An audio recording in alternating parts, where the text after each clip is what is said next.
ஆண்டவரும் இரட்சகரும் ஆகிய இயேசு கிறிஸ்துவின் தூய நாமம் மகிமைப்படுவதாக. மத்தேயு எழுதின சுவிசேஷம் 27ஆம் அதிகாரத்திலுள்ள வசனங்களை நாம் இப்பொழுது தியானிக்க இருக்கிறோம். விடியற் காலமான போது சகல பிரதான ஆசாரியரும் ஜனத்தின் மூப்பரும் இயேசுவை கொலை செய்யும்படி அவருக்கு விரோதமாக ஆலோசனை பண்ணி அவரை கட்டி கொண்டு போய் தேசாதிபதியாகிய பொந்தியு பிலாத்துவினிடத்தில் ஒப்பு கொடுத்தார்கள்.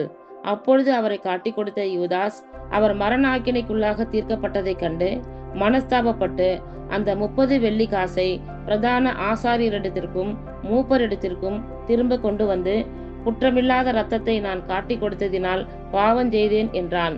அதற்கு அவர்கள், எங்களுக்கு என்ன, அது உன் பாடு என்றார்கள். அப்பொழுது அவன் அந்த வெள்ளி காசை தேவாலயத்திலே எறிந்துவிட்டு புறப்பட்டு போய் நான்று கொண்டு செத்தான். பிரதான ஆசாரியர் அந்த வெள்ளிக்காசை எடுத்து, இது இரத்த கிரயமானதால் காணிக்கை பெட்டியிலே இதை போடலாகாதென்று சொல்லி ஆலோசனை பண்ணின பின்பு அந்நியரை அடக்கம் பண்ணுவதற்கு கொய்யவனுடைய நிலத்தை அதனாலே கொண்டார்கள். இது நிமித்தம் அந்த நிலம் இந்நாள் வரைக்கும் இரத்த நிலம் எண்ணப்படுகிறது. இஸ்ரவேல் புத்திரரால் மதிக்கப்பட்டவருக்கு கிரியமாகிய 30 வெள்ளிக்காசை அவர்கள் எடுத்து, கர்த்தர் எனக்கு கற்பித்தபடி கொய்யவனுடைய நிலத்திற்காக அதை கொடுத்தார்கள் என்று எரேமியா தீர்க்கதரிசியால் உரைக்கப்பட்டது அப்பொழுது நிறைவேறிற்று. இயேசு தேசாதிபதிக்கு முன்பாக நின்றார். தேசாதிபதி அவரை நோக்கி, நீ யூதருடைய ராஜாவா என்று கேட்டான். அதற்கு இயேசு, நீர் சொல்லுகிறபடிதான் என்றார். பிரதான ஆசாரியரும் மூப்பரும் அவர் மேல் குற்றஞ்சாட்டுகையில் அவர் மாறுத்திரம் ஒன்றும் சொல்லவில்லை. அப்பொழுது பிலாத்து அவரை நோக்கி, இவர்கள் உன்மேல் எத்தனையோ குற்றங்களை சாட்டுகிறார்களே, நீ அவைகளை கேட்கவில்லையா என்றான். அவரோ ஒரு வார்த்தையும் மாறுத்திரமாக சொல்லவில்லை. அதனால் தேசாதிபதி மிகவும் ஆச்சரியப்பட்டான். காவல் பண்ணப்பட்டவர்களில் எவனை விடுதலையாக்க வேண்டும் என்று ஜனங்கள் கேட்டுக்கொள்வார்களோ அவனை அவர்களுக்காக விடுதலையாக்குவது பண்டிகை தோறும் தேசாதிபதிக்கு வழக்கமாயிருந்தது. அப்பொழுது காவல் பண்ணப்பட்டவர்களில் பரபாஸ் எனப்பட்ட பெயர் போன ஒருவன் இருந்தான். பொறாமையினாலே அவரை ஒப்பு கொடுத்தார்கள் என்று பிலாத்து அறிந்து அவர்கள் கூடியிருக்கையில் அவர்களை நோக்கி, எவனை நான் உங்களுக்கு விடுதலையாக்க வேண்டுமென்றிருக்கிறீர்கள், பரபாசையோ கிறிஸ்து என்னப்படுகிற இயேசுவையோ என்று கேட்டான். அவன் நியாயாசனத்தில் உட்கார்ந்திருக்கையில் அவனுடைய மனைவி அவனிடத்தில் ஆள் அனுப்பி, நீர் அந்த நீதிமானை ஒன்றும் செய்ய வேண்டாம், அவர் நிமித்தம் இன்றைக்கு சொப்பனத்தில் வெகு பாடுபட்டேன் என்று சொல்லச் சொன்னாள். பரபாசை விட்டுவிட கேட்டுக்கொள்ளவும் இயேசுவை கொலை செய்விக்கவும் பிரதான ஆசாரியரும் மூப்பரும் ஜனங்களை ஏவி விட்டார்கள். தேசாதிபதி ஜனங்களை நோக்கி, இவ்விருவரில் எவனை நான் உங்களுக்கு விடுதலையாக்க வேண்டும் என்று கேட்டான். அதற்கு அவர்கள் பரபாசை என்றார்கள். பிலாத்து அவர்களை நோக்கி, அப்படியானால் கிறிஸ்து என்னப்பட்ட இயேசுவை நான் என்ன செய்ய வேண்டும் என்று கேட்டான். அவனை சிலுவையில் அறைய வேண்டும் என்று எல்லாரும் சொன்னார்கள். தேசாதிபதியோ, ஏன், என்ன பொல்லாப்பு செய்தான் என்றான். அதற்கு அவர்கள், அவனை சிலுவையில் அறைய வேண்டும் என்று அதிகமாய் கூக்குரலிட்டு சொன்னார்கள். கலகம் அதிகமாகிறதே அல்லாமல் தன் பிரயத்தனத்தினாலே பிரயோஜனமில்லை என்று பிலாத்து கண்டு தண்ணீரை அள்ளி ஜனங்களுக்கு முன்பாக கைகளை கழுவி, இந்த நீதிமானுடைய இரத்தப்பழிக்கு நான் குற்றமற்றவன், நீங்களே பார்த்து கொள்ளுங்கள் என்றான். அதற்கு ஜனங்கள் எல்லாரும், இவனுடைய இரத்தப்பழி எங்கள் மேலும் எங்கள் பிள்ளைகள் மேலும் இருப்பதாக என்று சொன்னார்கள். அப்பொழுது அவன் பரபாசை அவர்களுக்கு விடுதலையாக்கி இயேசுவையோ வாரினால் அடிப்பித்து சிலுவையில் அறையும்படிக்கு ஒப்பு கொடுத்தான். அப்பொழுது தேசாதிபதியின் போர் சேவகர் இயேசுவை தேசாதிபதியின் அரண்மனையிலே கொண்டு போய் போர் சேவகரின் கூட்டம் முழுவதையும் அவரிடத்தில் கூடி வரச் செய்து அவர் வஸ்திரங்களை கழற்றி சிவப்பான மேலங்கியை அவருக்கு உடுத்தி முள்ளுகளால் ஒரு முடியை பின்னி அவர் சிரசின் மேல் வைத்து அவர் வலது கையில் ஒரு கோலை கொடுத்து அவர் முன்பாக முழங்காற்படியிட்டு, யூதருடைய ராஜாவே வாழ்க என்று அவரை பரியாசம் பண்ணி அவர் மேல் துப்பி அந்த கோலை எடுத்து அவரை சிரசில் அடித்தார்கள். அவரை பரியாசம் பண்ணின பின்பு அவருக்கு உடுத்தின மேலங்கியை கழற்றி அவருடைய வஸ்திரங்களை அவருக்கு உடுத்தி அவரை சிலுவையில் அறையும்படி கொண்டு போனார்கள். போகையில் சிரேனே ஊரானாகிய சீமோன் என்னப்பட்ட ஒரு மனுஷனை அவர்கள் கண்டு அவருடைய சிலுவையை சுமக்கும்படி அவனை பலவந்தம் பண்ணினார்கள்.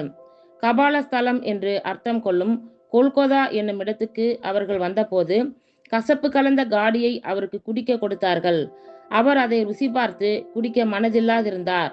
அவரை சிலுவையில் அறைந்த பின்பு அவர்கள் சீட்டு போட்டு அவருடைய வஸ்திரங்களை பங்கிட்டு கொண்டார்கள். என் வஸ்திரங்களை தங்களுக்குள்ளே பங்கிட்டு என் உடையின் பேரில் சீட்டு போட்டார்கள் என்று தீர்க்கதரிசியால் உரைக்கப்பட்டது நிறைவேறும்படி இப்படி நடந்தது. அவர்கள் அங்கே உட்கார்ந்து அவரை காவல் காத்து கொண்டிருந்தார்கள். அன்றியும் அவர் அடைந்த ஆக்கினையின் முகாந்தரத்தை காண்பிக்கும் பொருட்டு இவன் யூதருடைய ராஜாவாகிய இயேசு என்று எழுதி அவர் சிரசுக்கு மேலாக வைத்தார்கள். அப்பொழுது அவருடைய வலது பக்கத்தில் ஒருவனும் அவருடைய இடது பக்கத்தில் ஒருவனுமாக 2 கள்ளர் அவரோட கூட சிலுவைகளில் அறையப்பட்டார்கள். அந்த வழியாய் நடந்து போகிறவர்கள் தங்கள் தலைகளை துலுக்கி, தேவாலயத்தை இடித்து 3 நாளைக்குள்ளே கட்டுகிறவனே, உன்னை நீயே ரட்சித்துக்கொள். நீ தேவனுடைய குமாரனானால் சிலுவையிலிருந்து இறங்கி வா என்று அவரை தூஷித்தார்கள். அப்படியே பிரதான ஆசாரியரும் வேத பாரகரும் மூப்பரும் பரியாசம் பண்ணி மற்றவர்களை ரட்சித்தான், தன்னைத்தான் ரட்சித்துக் கொள்ள திராணி இல்லை. இவன் இஸ்ரவேலின் ராஜாவானால் இப்பொழுது சிலுவையிலிருந்து இறங்கி வரட்டும், அப்பொழுது இவனை விசுவாசிப்போம்.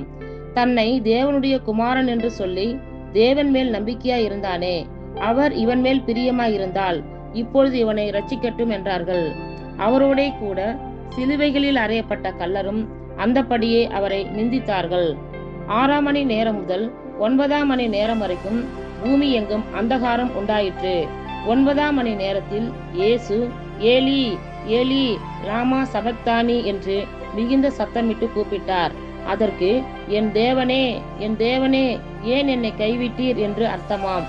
அங்கே நின்றவர்களில் சிலர் அதை கேட்டபொழுது இவன் எலியாவை கூப்பிடுகிறான் என்றார்கள். உடனே அவர்களில் ஒருவன் ஓடி கடற்காலானை எடுத்து காடியில் தோய்த்து அதை ஒரு கோலில் மாட்டி அவருக்கு குடிக்க கொடுத்தான்.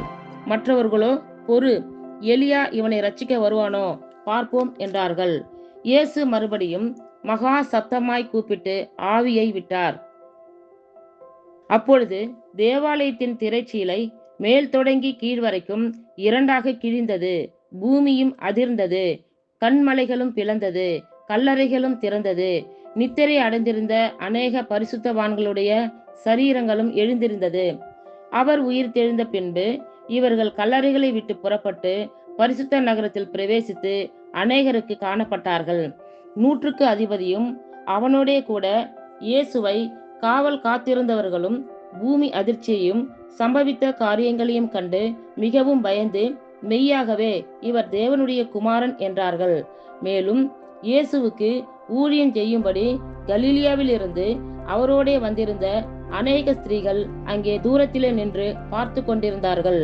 அவர்களுக்குள்ளே மகதலேனா மரியாளும் யாக்கோபுக்கும் யோசேக்கும் தாயாகிய மரியாளும் செபதேயுவின் குமாரருடைய தாயும் இருந்தார்கள். சாயங்காலமான போது இயேசுவுக்கு சீஷனும் ஐஸ்வர்யமானவாயிருந்த யோசேப்பு என்னும் பெயர் கொண்ட அரிமத்தியா ஊரானாகிய ஒரு மனுஷன் வந்து பிலாத்துவினிடத்தில் போய் இயேசுவின் சரீரத்தை கேட்டான். அப்பொழுது சரீரத்தை கொடுக்கும்படி பிலாத்து கட்டளையிட்டான்.